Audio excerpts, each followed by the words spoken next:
got head coach Ato Troop with the first annual media day here at Penn Wood High School. Coach, first question is, how do you feel camp went?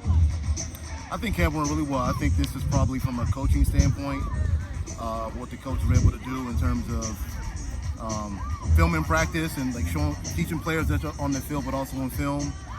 I think that I was really impressed with the level of detail that went into the coaching. So I thought it was a good camp.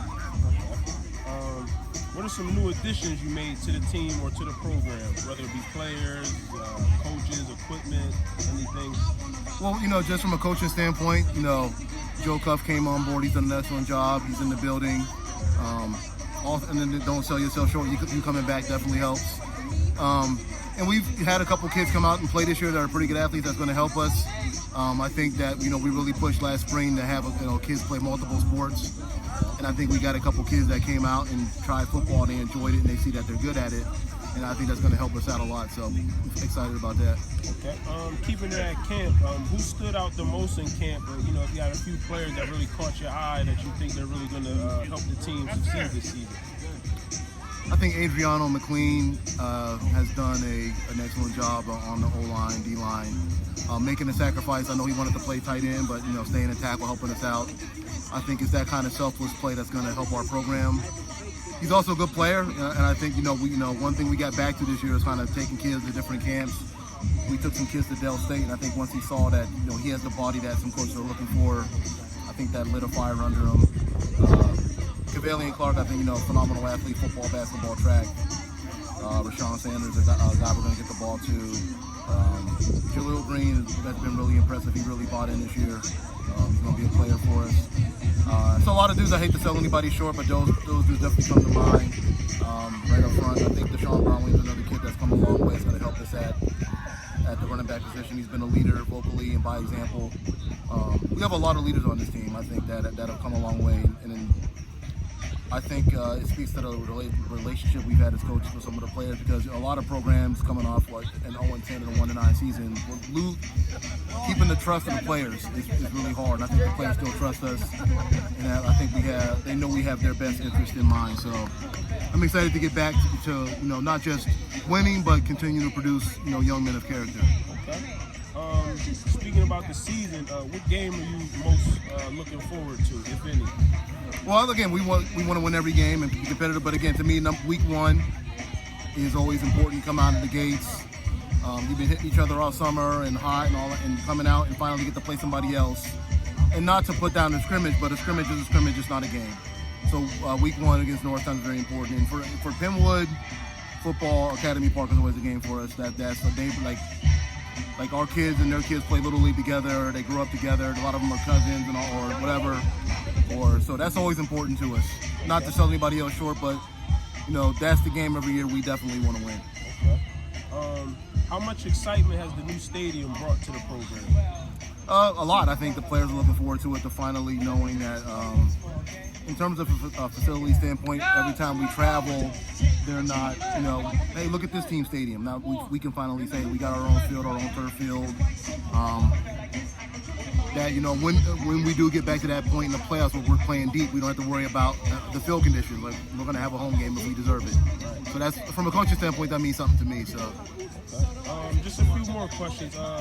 What do you have some team goals for the team this season? Well, we definitely want to set an academic standard. One thing we kind of do is we always set incentives for our players to get all A's and B's, especially during the football season. We want to continue to see growth in that.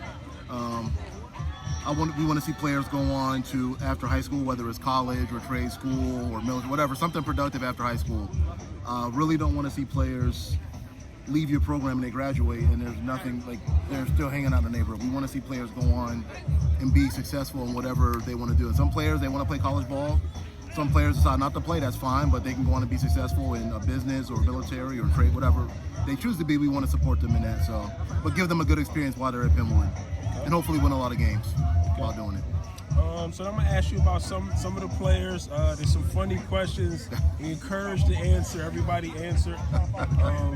Who's most likely to be late to practice? Oh. Let me see. This is a tough one. Most likely to be late to practice. I'm thinking of varsity players. I'm going to say,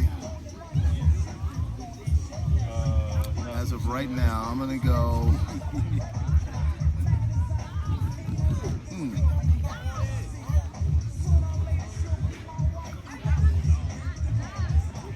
Kevin Hurley has been late a few times. So he just jumps to mind. He was late the other day, so he's the first one that comes to mind. So, sorry, Kev. The kids is calling it drip now. So, who has the worst drip on the team? In uniform or out of uniform? That's tough. I don't know. That's a little bit. We'll go in uniform. Worst drip. Let me look around. There's been a few names. I saw a player with a lime green polka dot shirt on the pads. That's no.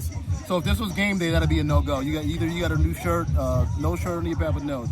You can't have the lime green and gray under the pads. That's not good. Okay, we're gonna find out who that is and tell him. It's Ricky. Sorry, Ricky. Ricky, that shirt is a no-go in game time. We went with who's the most unattractive player on the team? No. I don't. Listen. Beauty's in the eye of the beholder. I don't know. We'll let you escape from that one. And the final question is, this was for your staff, right? By the players, you got number 1 pick, but the last question is, which coach is most likely to lose his cool first? I'm going to say Coach Will, bro. I'm going to go Coach Will. Coach Will came in second. He came in second. Okay. All right, that's it. Coach, you got any last words going into this 2023 season? Go Patriots. We'll end it with that. Appreciate you. Good luck this season.